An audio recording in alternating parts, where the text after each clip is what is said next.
ಮೊದಲಿಗೆ ನಮ್ಮೆಲ್ಲರ ಗುರುಗಳಾದ ಪತ್ರಿಜಿ ಗುರುಗಳಿಗೂ ಹಾಗೂ ಸ್ವರ್ಣಮಾಲಾ ಅಮ್ಮನವರಿಗೂ ಹಾಗೂ ನನ್ನ ಹೆತ್ತ ತಂದೆ ತಾಯಿಗಳಿಗೂ ನನಗೆ ಧ್ಯಾನವನ್ನು ಹೇಳಿಕೊಟ್ಟ ಶಾಂತಲಾ ಮಾಸ್ಟರ್ಗೂ ಹಾಗೂ ಮಾವತಾರ್ ಫೌಂಡೇಶನ್ ರಂಗನಾಥ್ ಮಾಸ್ಟರ್ಗೂ ಆತ್ಮಪೂರ್ವಕ ಪ್ರಣಾಮಗಳು ಮಾಸ್ಟರ್ಸ್. Thank you.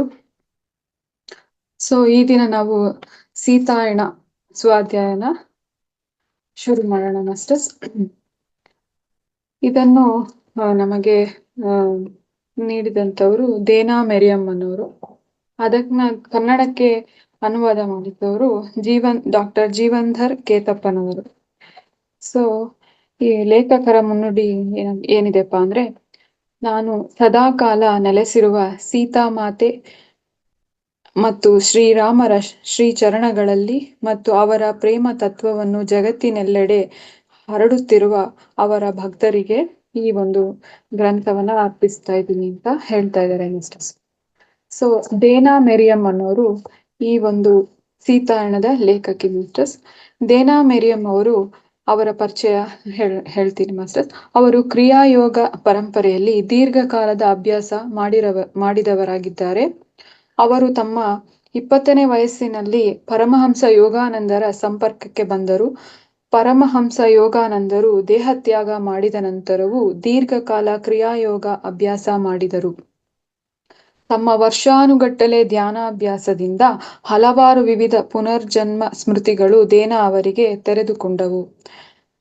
ಸೊ ಕಾರಣ ಕಾರ್ಯ ನಿಯಮದ ಸಂಕೀರ್ಣ ಮತ್ತು ಸೂಕ್ಷ್ಮ ಮಾದರಿ ಬಿಚ್ಚಿಕೊಂಡಿತು. ಸೊ ತತ್ಪರಿಣಾಮವಾಗಿ ಮುಂದೆ ಬಂದಿದ್ದು the untold story of Sita ಅಂತ ಇಲ್ಲಿ ಹೇಳ್ತಾ ಇದ್ದಾರೆ ಮಾಸ್ಟರ್ಸ್. ಅವರು ಇನ್ನೂ ಸುಮಾರು ಗ್ರಂಥಗಳನ್ನ ಬರ್ತಿದ್ದಾರೆ. ಸೊ ದೇನಾ ಮೆರಿಯಮ್ ಅವ್ರಿಗೆ ನಾವು ತುಂಬು ಹೃದಯದ ಧನ್ಯವಾದಗಳನ್ನ ಸಲ್ಲಿಸೋಣ ಮಾಸ್ಟರ್ಸ್. ಸೊ ಬ್ರಹ್ಮಶ್ರೀ ಪಿತಾಮಹ ಡಾಕ್ಟರ್ ಪತ್ರಿಜಿಯವರು ಈ ಒಂದು ಗ್ರಂಥದ ಬಗ್ಗೆ ಒಂದು ಸಂದೇಶನ ಕೊಟ್ಟಿದ್ದಾರೆ. ಆಹಾ, ಎಂಥ ದೊಡ್ಡ ಅದ್ಭುತ! ರಾಮಾಯಣದ ನಂತರ ಇಷ್ಟು ಸಾವಿರ ವರ್ಷಗಳ ಬಳಿಕ ಸೀತಾಯಣ ಬಂದಿದೆ. ಈ ಆದಿ ಗ್ರಂಥವಾದ ರಾಮಾಯಣ ಯಥಾರ್ಥ ಮೂಲ ಸ್ವರೂಪವು ಈಗ ಬಯಲಾಗಿದೆ. ಭಾರತ ದೇಶಕ್ಕೆ ಮೂಲ ಗ್ರಂಥವಾದ ಶ್ರೀಮದ್ ರಾಮಾಯಣವನ್ನು ವಾಲ್ಮೀಕಿ ಮಹರ್ಷಿಗಳು ರಚಿಸಿದ್ದರು. ಕಾಲಕ್ರಮೇಣವಾಗಿ ಅದರಲ್ಲಿ ಯಥಾರ್ಥವಾಗಿರದ ಕೆಲವು ಸಂಗತಿಗಳು ಸೇರಿಕೊಂಡಿವೆ ಎಂದು ನಾವೆಲ್ಲ ಚಿಕ್ಕವರಾಗಿದ್ದಾಗಲೂ ಅಂದುಕೊಳ್ಳುತ್ತಲೇ ಇದ್ದೇವೆ. ಆದರೆ ದೇನಾ ಮೆರಿಯಮ್ ಅವರು ರಾಮಾಯಣವನ್ನು the untold story of Sita ಆಗಿ ತಮ್ಮ ಸ್ವಯಂ ಧ್ಯಾನಾನುಭವದ ಮೂಲಕ ಮರಳಿ ಬರೆದಿದ್ದಾರೆ. ಸೊ ಈ ಗ್ರಂಥವನ್ನು ಓದುತ್ತಿದ್ದಂತೆಯೇ ಚಿಕ್ಕಂದಿನಿಂದ ಇದ್ದಂತಹ ಮಹಾ ಸಂದೇಹಗಳೆಲ್ಲ ಸಂಪೂರ್ಣವಾಗಿ ತೊರೆದು ಹೋಗಿದವೆ ಅಂತ ಹೇಳ್ತಾ ಇದ್ದಾರೆ. ಸೊ ಇದು ಒಂದು ಅದ್ಭುತವಾದ ಗ್ರಂಥ ಅಂತ ಹೇಳ್ತಾ ಇದ್ದಾರೆ ಮಾಸ್ಟರ್ಸ್. ಇಲ್ಲಿ ಪ್ರತಿಯೊಬ್ಬರ ಮನೆಯಲ್ಲಿ ಪ್ರತ್ಯೇಕವಾಗಿ ಪ್ರತಿ ಭಾರತೀಯರ ಮನೆಯಲ್ಲಿ ತಪ್ಪದೇ ಇರಬೇಕಾದ ಅದ್ಭುತವಾದ ಗ್ರಂಥ ಇದು. ಪ್ರತಿಯೊಬ್ಬ ಕನ್ನಡಿಗರ ಮನೆಯಲ್ಲಿ ತಪ್ಪದೇ ಇರಬೇಕಾದ ಅದ್ಭುತವಾದ ಗ್ರಂಥ ಸೀತಾಯಣ. ಸೊ ದೇನಾ ಮೆರಿಯಮ್ ಅವರ ಪಾದ ಪದ್ಮಗಳಿಗೆ ಎಲ್ಲ ಪಿರಮಿಡ್ ಮಾಸ್ಟರ್ಗಳಿಂದ ಧನ್ಯವಾದಗಳನ್ನ ಸಲ್ಲಿಸ್ತಾ ಇದ್ದಾರೆ ಮಾಸ್ಟರ್ಸ್ ಇಲ್ಲಿ. ಸೊ ಹಾಗೂ ಇದನ್ನ ಮುನ್ನುಡಿ, ಒಂದು ಕಥಾಲೇಖಕ್ಕೆ ಮುನ್ನುಡಿಯನ್ನ ಓದೋಣ ಬನ್ನಿ ಮಾಸ್ಟರ್ಸ್. ರಾತ್ರಿ ಮತ್ತು ಹಗಲಿನ ನಡುವೆ ಮನಸ್ಸು ಆಳವಾಗಿ ಸ್ಥಿರವಾದಾಗ, ಕನಸುಗಳು ಮನಸ್ಸಿನ ಸಾಗರದಲ್ಲಿ ವಿಲೀನಗೊಂಡಾಗ, ಆದರೆ ಬಾಹ್ಯ ಜಗತ್ತಿಗೆ ಮನಸ್ಸು ಇನ್ನೂ ಎಚ್ಚರಗೊಳ್ಳದಿರುವಾಗ, ನಕ್ಷತ್ರಗಳು ಇನ್ನೂ ಮರಳಿ ಹೋಗದೇ ಇರುವಾಗ, ಸೂರ್ಯನು ತನ್ನ ಸಾರಥಿಯನ್ನು ಕಳುಹಿಸುವ ಮುನ್ನ, ಹಕ್ಕಿಗಳು ಕಲರವ ಮಾಡುವ ಮುನ್ನ, ಆದರೆ ನಿಶಾಚರಿ ಪ್ರಾಣಿಗಳು ವಿಶ್ರಾಂತಿಗೆ ತೆರಳಿದ ನಂತರ ಅಂತರ್ಜಗತ್ತು ನಮ್ಮ ದೃಷ್ಟಿಯನ್ನು ಬೆಳಗುವ ಸಮಯವಾಗಿದೆ. ಸಾಮಾನ್ಯವಾಗಿ ನಾವು ನೋಡದ ಸಂಗತಿಗಳನ್ನು ನೋಡಲು ಮತ್ತು ಮಾನವರ ಕಿವಿಗಳು ಕೇಳಲಾಗದ ಸಂಗತಿಗಳನ್ನು ಕೇಳಲು ಸಾಧ್ಯವಿದೆ. ಅಂದರೆ ಈ ಅವಧಿಯಲ್ಲಿ ನನ್ನೆದುರು ಲೋಕವು ತೆರೆದುಕೊಂಡಿತು ಮತ್ತು ಮಾನವನ ಕಣ್ಣುಗಳು ಗ್ರಹಿಸಲು ಅಸಾಧ್ಯವಾದ ಪ್ರಕಾಶವನ್ನು ನೋಡಿದೆನು. ತುಂಬಾ ಸುಂದರವಾದ ಜಗತ್ತಿನ ಮೇಲೆ ಈ ಬೆಳಕು ಪ್ರಕಾಶಿಸಿತು. ಅಲ್ಲಿ ಪರಸ್ಪರ ಉಪಸ್ಥಿತಿಯಲ್ಲಿ ಅನೇಕ ಜೋಡಿಗಳು ಸಂತೋಷದಿಂದ ಇದ್ದು ಪ್ರೀತಿ ಮತ್ತು ಕೋಮಲತೆಯಿಂದ ಮೋಜು ಮಾಡುತ್ತಿದ್ದವು. ಒಂದು ಮಹಾನ್ ಪ್ರೀತಿಯು ಸಂಪೂರ್ಣ ದೃಶ್ಯದ ಮೇಲೆ ಹರಡಿತು ಮತ್ತು ನನ್ನ ಹೃದಯವು ಸಂತೋಷದಿಂದ ತುಂಬಿ ತುಳುಕಿತು. ಇತರರು ಅನುಭವಿಸುವ ಪ್ರೀತಿ ಕೂಡ ನನ್ನ ಪ್ರೀತಿಯೇ ಆಗಿದೆ. ಶ್ರೀರಾಮ ಮತ್ತು ಸೀತಾಮಾತೆ ಭೂಮಿಗೆ ತಂದಿರುವುದು ಇದೇ ಪ್ರೀತಿಯಾಗಿದೆ ಎಂದು ನಾನು ಭಾವಿಸಿದೆನು. ಎಲ್ಲರೂ ಮತ್ತು ಎಲ್ಲದರ ಮೂಲಕವೂ ಮುಕ್ತವಾಗಿ ಹರಿಯುವ ಈ ಪ್ರೀತಿಯು ಎಲ್ಲರಿಗೂ ಸಂಬಂಧಿಸಿದೆ. ಈ ಪ್ರೀತಿಯನ್ನು ಜಾಗೃತಗೊಳಿಸಲು ಅವರು ಬಂದರು. ಸೊ ಪ್ರೀತಿನೇ ದೇವ್ರು ಅಂತ ನಾವೆಲ್ಲ ತಿಳ್ಕೊಂಡಿದೀವಲ್ಲ ಮಾಸ್ಟರ್ಸ್. ಹಾಗೆ ಆ ಪ್ರೀತಿಯನ್ನ ಹಂಚೋದಕ್ಕೆ ನಮ್ಗೆ ಸೀತಾಮಾತೆ ಮತ್ತು ಶ್ರೀರಾಮರು ಭೂಮಿಗೆ ಬಂದಿದ್ದಾರೆ ಅಂತ ಇಲ್ಲಿ ಅವರ ಧ್ಯಾನದ ಅನುಭವದಲ್ಲಿ ಅವರು ತಿಳ್ಕೊಳ್ತಾ ಇದ್ದಾರೆ ಮಾಸ್ಟರ್ಸ್. ಮೊಟ್ಟ ಮೊದಲು ಕೇವಲ ಪ್ರೀತಿ ಇತ್ತು. ಆಮೇಲೆ ಬೆಳಕು ಒಂದು ಸುಂದರ ಹಸಿರು ವರ್ಣವನ್ನು ಪಡೆದುಕೊಳ್ಳುವುದನ್ನು ನಾನು ನೋಡಿದೆನು ಮತ್ತು ಶ್ರೀರಾಮನ ನಿರಾಕಾರ ಉಪಸ್ಥಿತಿಯ ಕುರಿತು ಅರಿವಾಯಿತು. ಅದು ಎಲ್ಲರನ್ನೂ ವ್ಯಾಪಿಸಿತು. ಪ್ರೀತಿಯ ತೀವ್ರತೆ ಮತ್ತು ಅಗಾಧತೆಯ ಕುರಿತು ನಾನು ಆಶ್ಚರ್ಯಚಕಿತಳಾಗುತ್ತಿದ್ದಂತೆ ನನಗೆ ಈ ಶಬ್ದಗಳನ್ನು ಕೇಳಿದ ಅನುಭೂತಿಯುಂಟಾಯಿತು. ಇದು ಶ್ರೀರಾಮನು ಭೂಮಿಗೆ ತಂದ ಪ್ರೀತಿಯಾಗಿದೆ. ಅವರು ಪ್ರೀತಿಯ ಹೊಸ ಗುಣವತ್ತತೆಯನ್ನು ಜಾಗೃತಗೊಳಿಸಿದರು. ಮಾನವ ಕುಲವು ತನ್ನ ವಿಕಾಸದಲ್ಲಿ ಮುನ್ನಡೆದು ತನ್ನ ಸಂಭಾವ್ಯತೆಯನ್ನು ಪೂರೈಸಲು ಶ್ರೀರಾಮ ಮತ್ತು ಸೀತಾಮಾತೆ ಇವರು ಸಕಲ ಸೃಷ್ಟಿಯಲ್ಲಿ ಸಂಕೇತ ಲಿಪಿಯಲ್ಲಿ ಇರಿಸಲಾದ ಪ್ರೀತಿಯ ಬೀಗವನ್ನು ತೆರೆಯಲು ಬಂದಿದ್ದಾರೆ ಎಂಬುದನ್ನು ನಾನು ಅರ್ಥ ಮಾಡಿಕೊಂಡೆನು. ನನ್ನ ಅಂತ್ಯಾಳದಿಂದ ನಾನು ಕೇಳಿದ ಧ್ವನಿಯು ಸ್ತ್ರೀ ಧ್ವನಿಯೂ ಆಗಿರಲಿಲ್ಲ ಮತ್ತು ಪುರುಷ ಧ್ವನಿಯೂ ಆಗಿರಲಿಲ್ಲ. ಆ ಧ್ವನಿಯು ಈ ರೀತಿಯ ಹೀರಿಕೊಳ್ಳುವಿಕೆಯ ಸ್ಥಿತಿಯ ಅವಧಿಯ ಪೂರ್ವದಲ್ಲಿ ನಾನು ಕೇಳಿದ ಧ್ವನಿಯಾಗಿತ್ತು ಎಂಬುದನ್ನು ನಾನು ಗುರುತಿಸಿದೆನು. ಅಂದ್ರೆ ಅವರ ಒಳಗಿನಿಂದ ಒಂದು ಧ್ವನಿ ಬರ್ತಾ ಇದೆ. ಅದು ಸ್ತ್ರೀ ಧ್ವನಿಯೂ ಆಗಿರಲಿಲ್ಲ, ಪುರುಷ ಧ್ವನಿಯೂ ಆಗಿರಲಿಲ್ಲ.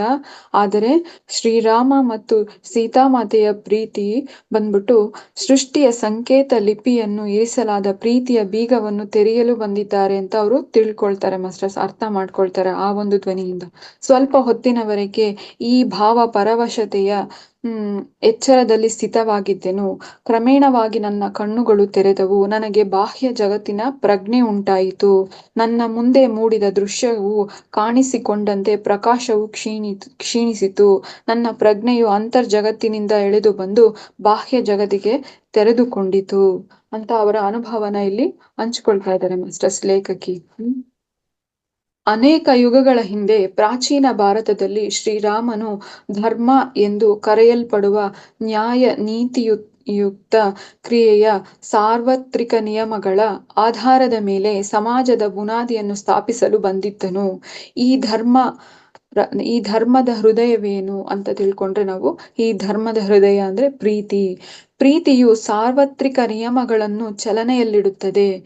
ಪ್ರೀತಿಯು ಆಯಸ್ಕಾಂತೀಯ ಹಾಗೂ ಗುರುತ್ವಾಕರ್ಷಣೀಯ ಕ್ಷೇತ್ರವನ್ನು ಜೊತೆಯಾಗಿ ಇರಿಸುತ್ತದೆ.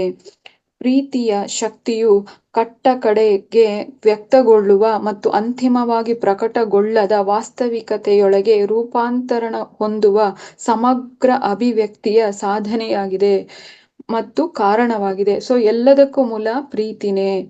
ಶ್ರೀರಾಮ ಮತ್ತು ಸೀತಾಮಾತೆ ಅವರು ತಮ್ಮ ರಾಜ್ಯದ ಎಲ್ಲಾ ಜನರಿಗಾಗಿ, ಅರಣ್ಯದ ಸಂಪೂರ್ಣ ಜೀವ ಜಂತುಗಳಿಗಾಗಿ, ಅರಣ್ಯ ಜೀವನಕ್ಕಾಗಿ, ಸ್ವಯಂ ಭೂಮಿ ತಾಯಿಗಾಗಿ ಮತ್ತು ಅಷ್ಟೊಂದು ದೂರದಲ್ಲಿರುವ ನಕ್ಷತ್ರಗಳಿಗಾಗಿ ಕೂಡ ಪರಸ್ಪರ ಪ್ರದರ್ಶಿಸಿದ ಪ್ರೀತಿಯಾಗಿದೆ. ಜೊತೆಯಾಗಿ ಅವರು ತಮ್ಮನ್ನು ಪರಿಪೂರ್ಣವಾಗಿ ಸಮತೋಲಿತವಾಗಿ ಮಾನವ ಪ್ರೀತಿಯ ಉದಾಹರಣೆಯಾಗಿ ಪ್ರಸ್ತುತಪಡಿಸಿಕೊಂಡರು. ಅಂದ್ರೆ ಅವರು ಮಾನವ ರೂಪದಲ್ಲಿ ಬಂದು ನಮಗೆ ಯಾವ ರೀತಿ ನಾವು ಇರ್ಬೇಕು, ಯಾವ ರೀತಿ ನಾವು ಬದುಕಿ ಬಾಳ್ಬೇಕು ಅನ್ನೋದನ್ನ ನಮ್ಗೆ ತೋರಿಸಿಕೊಟ್ಟಿದ್ದಾರೆ ಅಂತ ಹೇಳ್ತಾ ಇದ್ದಾರೆ ಮಾಸ್ಟರ್ಸ್ ಇಲ್ಲಿ. ಭಾವನೆ ಮತ್ತು ಸ್ವಹಿತಾಸಕ್ತಿ, ಬಯಕೆ ಮತ್ತು ಸ್ವಾಮ್ಯತ್ವದ ಮೇಲೆ ಆಧಾರವಾಗಿರದ ಸಮಗ್ರ ಒಳಿತಿಗಾಗಿ ಉನ್ನತ ದಿವ್ಯ ಪ್ರೇಮದ ಉತ್ಕೃಷ್ಟ ಗುಣಾತ್ಮಕತೆಯನ್ನು ಸಾಕ್ಷಾತ್ಕಾರಗೊಳಿಸಿಕೊಳ್ಳುವ ಸಾಧ್ಯತೆಯನ್ನು ಭೂಮಿಯ ಮೇಲೆ ಪ್ರಮಾಣೀಕರಿಸಿ ತೋರಿಸಿದರು.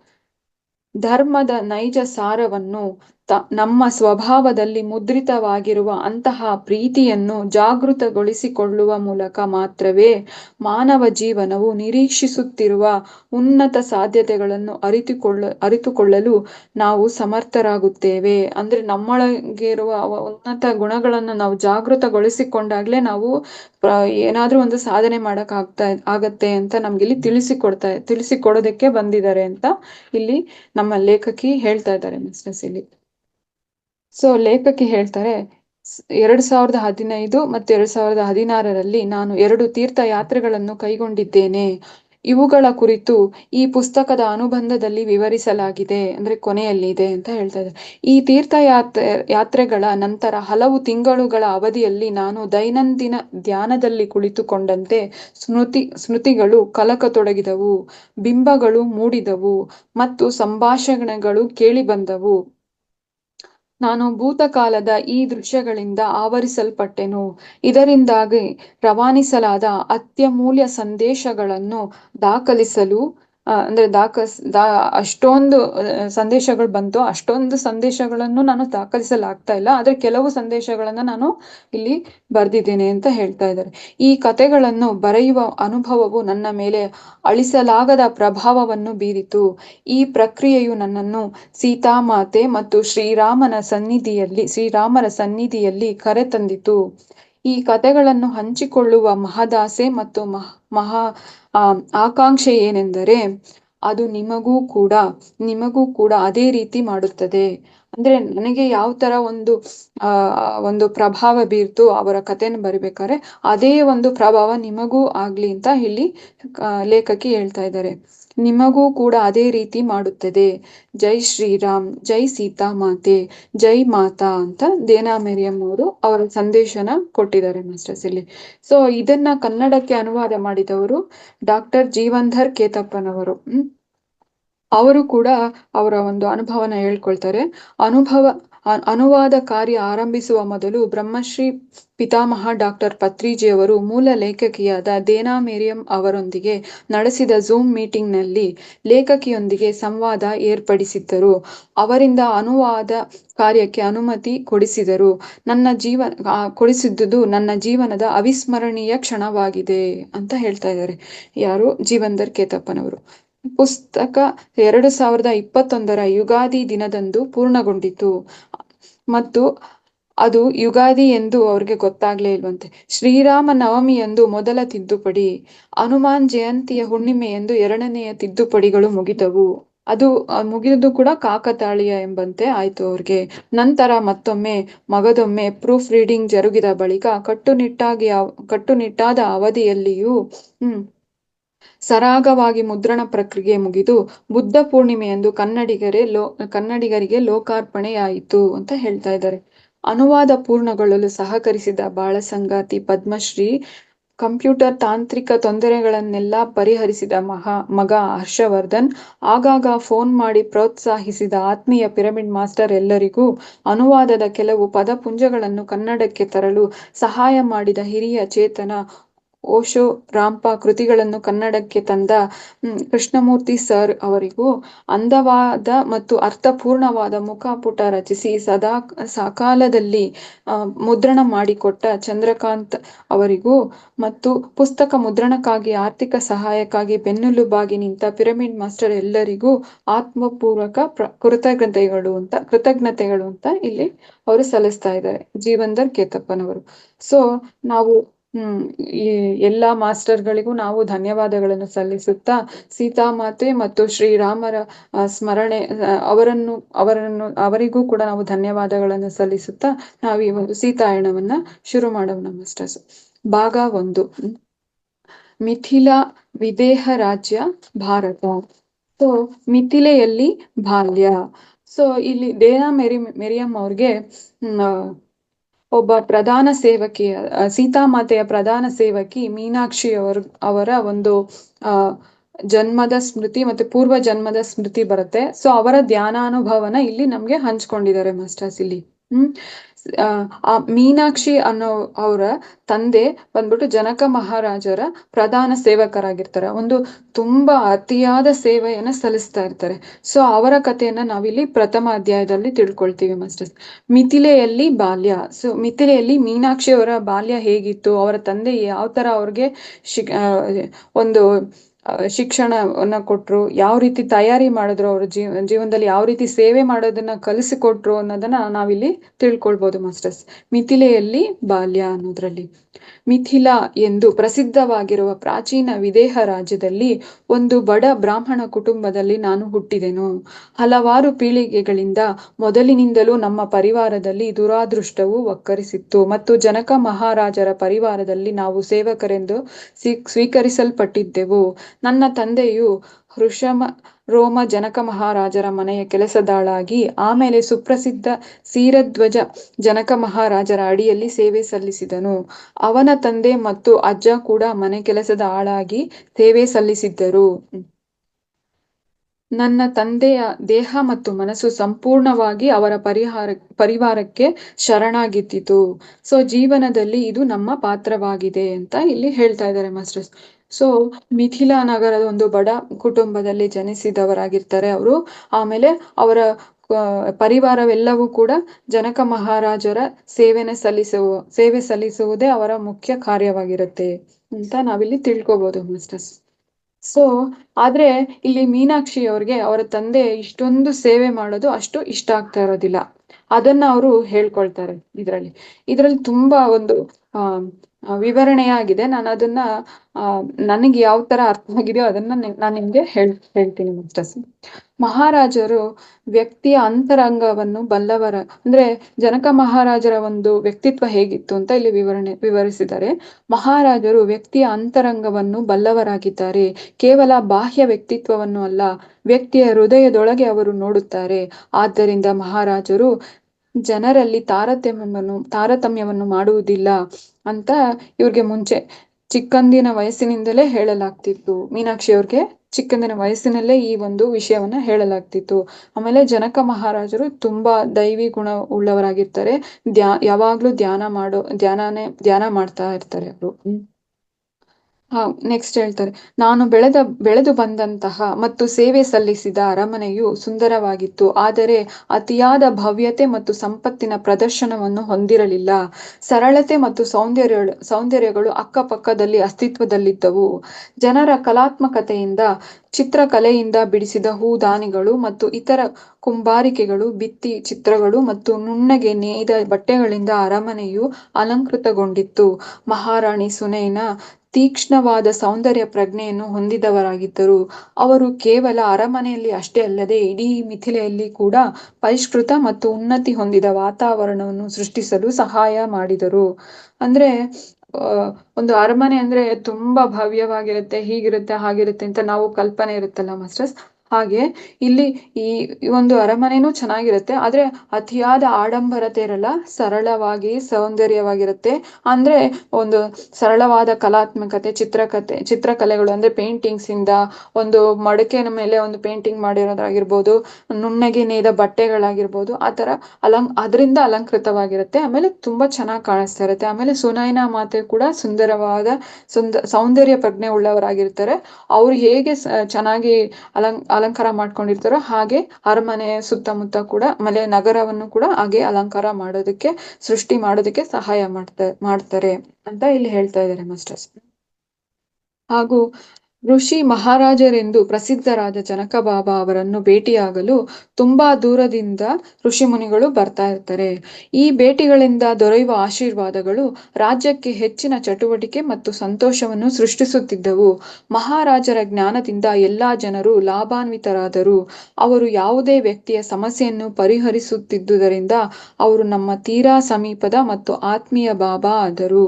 ಅಂದ್ರೆ ಅವ್ರು ಎಷ್ಟು ತಪಶಕ್ತಿ ಇರುತ್ತೆ ಅಂತಂದ್ರೆ, ಅವ್ರನ್ನ ಯಾಕಕ್ ಬಂದಿರೋಂತ ಋಷಿ ಮುನಿಗಳ ತಪಶಕ್ತಿನೂ ಅಲ್ಲಿ ಹೆಚ್ಚಾಗಿರೋದ್ರಿಂದ ಆ ಒಂದು ಶಕ್ತಿಯಿಂದ ಇಡೀ ರಾಜ್ಯದ ಜನತೆ ಲಾಭಾನ್ವಿತರಾಗ್ತಾ ಇರ್ತಾರೆ. ಆಮೇಲೆ ಎಲ್ಲರ ಒಂದು ವ್ಯಕ್ತಿಯ ಸಮಸ್ಯೆಗಳನ್ನು ಅವರು ಪರಿಹರಿಸ್ತಾ ಇರ್ತಾರೆ. ಅದರಿಂದ ಎಲ್ಲರಿಗೂ ಅವರು ಬೇಕಾದವರಾಗಿರ್ತಾರೆ ಅಂತ ಇಲ್ಲಿ ಹೇಳ್ತಾ ಇದ್ದಾರೆ ಮಾಸ್ಟರ್ಸ್. ಹಾಗೂ ಇಲ್ಲಿ ಮೀನಾಕ್ಷಿಯವರ ತಂದೆ ಬಗ್ಗೆ ಹೇಳ್ತಾರೆ ಇಲ್ಲಿ. ನನ್ನ ತಂದೆಯು ಮಹಾರಾಜರ ಸಾಮೀಪ್ಯದಲ್ಲಿದ್ದು ಆಶೀರ್ವಾದಗಳನ್ನು ಪಡೆದುಕೊಳ್ಳುತ್ತಿದ್ದರು. ತಮ್ಮ ಶುಷ್ಕ ಮತ್ತು ಚಿಂತಾಮಗ್ನ ಸ್ವಭಾವದಿಂದಾಗಿ ಅವರೊಬ್ಬರನ್ನು ಬಿಟ್ಟು ಬಹಳಷ್ಟು ಜನರಿಗೆ ಅದು ಸಂತೋಷದ ಕ್ಷಣವಾಗಿರುತ್ತಿತ್ತು. ನನ್ನ ತಂದೆಯು ತುಂಬಾ ಕಟ್ಟುನಿಟ್ಟಾಗಿ ಮಾತನಾಡುತ್ತಿದ್ದರು, ಆದರೆ ಅವರ ವಿವರಣೆಯು ತುಂಬಾ ಸೌಮ್ಯವಾಗಿರುತ್ತಿತ್ತು. ಮತ್ತು ಅವ್ರು ಯಾವಾಗ್ಲೂ ಏನೇ ಒಂದು ಕೆಲಸ ಕೊಟ್ರು ಅದನ್ನ ಉತ್ತಮವಾಗೇ ಮಾಡ್ಬೇಕು. ಎಷ್ಟು ಉತ್ತಮವಾಗುತ್ತೋ ಅಷ್ಟು ಉತ್ತಮವಾಗಿ ಮಾಡೋದನ್ನ ಅವರು ಆ ತರ ಒಂದು ಮಾಡ್ತಾ ಇದ್ರು. ನಾನು ದೊಡ್ಡವಳಾದಂತೆ ದುರಾದೃಷ್ಟವು ಯಾವುವು ಮತ್ತು ನಮಗೇಕೆ ಬಂದವು ಎಂದು ನನ್ನ ತಂದೆಯನ್ನು ಕೇಳಲು ಆರಂಭಿಸಿದೆ. ಆದರೆ ಆತ ಎಂದೂ ಉತ್ತರಿಸಲಿಲ್ಲ. ಶೂನ್ಯ ದೃಷ್ಟಿಯಿಂದ ಆಕಾಶದತ್ತ ನೋಡಿ ತಲೆಯಾಡಿಸುತ್ತಿದ್ದನು. ಅದು ನೀನು ತಿಳಿದುಕೊಳ್ಳುವ ಸಂಗತಿಯಲ್ಲ ಎಂದು ಉತ್ತರಿಸುತ್ತಿದ್ದನು. ಅಂದ್ರೆ ಇವರು ತಂದೆ ಮತ್ತು ಮಗಳು ಇಬ್ರೇ ಇರ್ತಾರೆ. ಮಗಳನ್ನ ತುಂಬಾ ಶಿಸ್ತಾಗಿ ತುಂಬಾ ಕಟ್ಟುನಿಟ್ಟಾಗಿ ಬೆಳೆಸಿರ್ತಾರೆ. ಆಮೇಲೆ ಮಗಳಿಗೆ ತಂದೆ ಯಾವಾಗ್ಲೂ ಸೇವೆ ಮಾಡ್ತಾ ಇರೋದು ಅವ್ರಿಗೆ ಅಷ್ಟು ಇಷ್ಟ ಆಗೋದಿಲ್ಲ. ಆದ್ರೆ ತಂದೆ ಹೇಳ್ತಾರೆ, ನಮಗೆ ಏನು ಸಿಗುತ್ತೋ, ನಮ್ಗೆ ಏನು ಕೊಟ್ಟಿದಾನೋ ದೇವ್ರು, ಆ ಕೆಲಸವನ್ನ ನಾವು ಶ್ರದ್ಧಾ ಭಕ್ತಿಯಿಂದ ಮಾಡ್ಬೇಕು ಅಂತ ಹೇಳ್ಕೊಡ್ತಾ ಇರ್ತಾರೆ ಮಗಳಿಗೆ.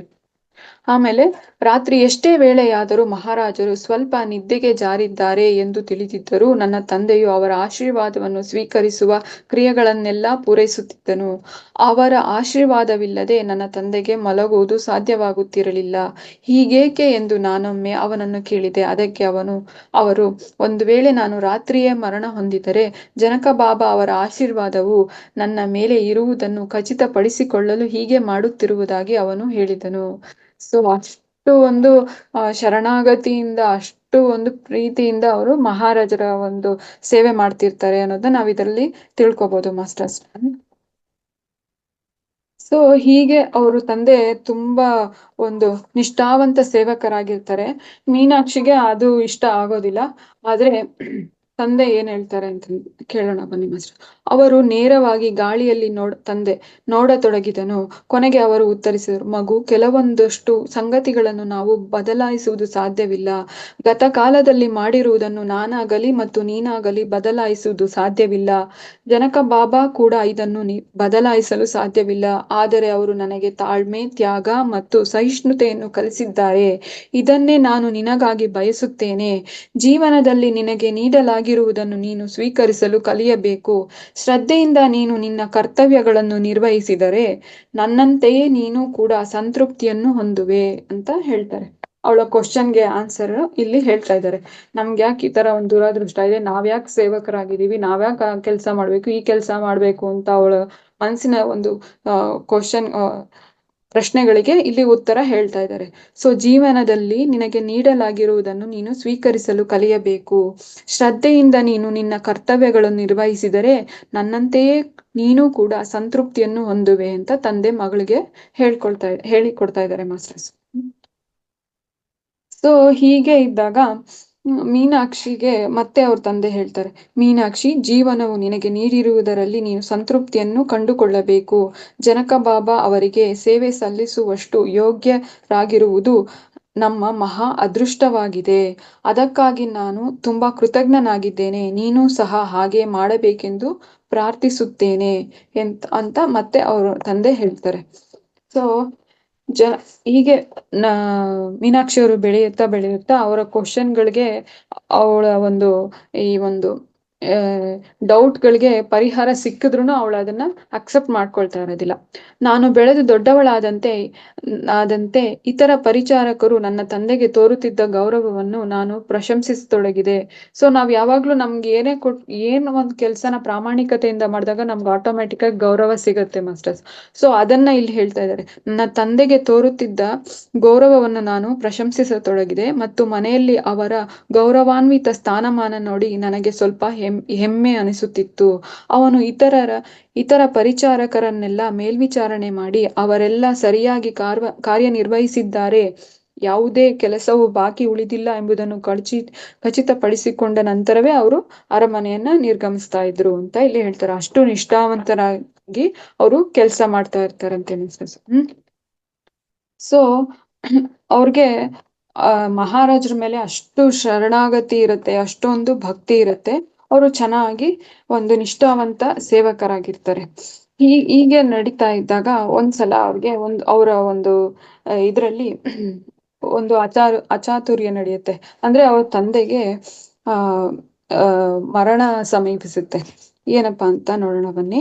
ಮೀನಾಕ್ಷಿ, ನಾವು ದಿನವಿಡೀ ನಿನ್ನನ್ನು ಹುಡುಕುತ್ತಿದ್ದೇವೆ. ಏನೋ ಅನಾಹುತ ಸಂಭವಿಸಿದೆ. ನೀನು ಬೇಗನೆ ಬರಬೇಕು ಅಂತ ಒಂದು ಸಂದೇಶ ಬರುತ್ತೆ. ಈ ಮಾತುಗಳನ್ನು ಕೇಳಿ ನನ್ನ ದೇಹವು ಜಡಗಟ್ಟಿತು. ಅವಳು ಏನು ಹೇಳಲಿ ಅವರು ಏನೋ ಹೇಳ್ತಾ ಇದ್ದಾರೆ ಅಂತ ಬೇಗ ಕೇಳ್ತಾರೆ.